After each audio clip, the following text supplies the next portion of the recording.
LJ Reyes at Philip Evangelista ipinagdiriwang ngayong araw ang kanilang anniversary.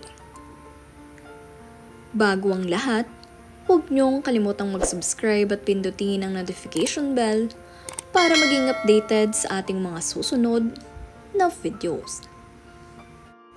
Simple lamang ang naging selebrasyon ng mag-asawang LJ Reyes at Philip Evangelista sa kanilang anniversary ngayong araw, kung saan ibinahagi nga nitong si LJ ang kanilang mga larawan at video na ito sa loob ng kanilang 1 taon na pagsasama bilang mag-asawa.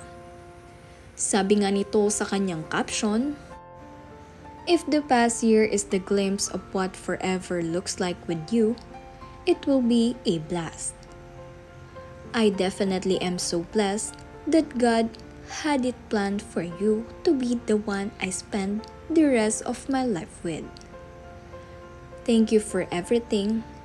Thank you for the best life I can ever imagine. You are an amazing husband, father, son, and friend. I will never get tired of celebrating our love every single day. I love you. Happy anniversary." Yan ang mensahe nitong si LJ para sa kanyang asawa na si Philip Evangelista. Napaka-sweet nga at sobrang nakaka-touch. Maging ang video na kanyang ibinahagi ay talaga namang kinakiligan ng mga netizens. Dahil kitang-kita niyo naman na mapakasaya nitong si LJ sa piling nitong si Philip.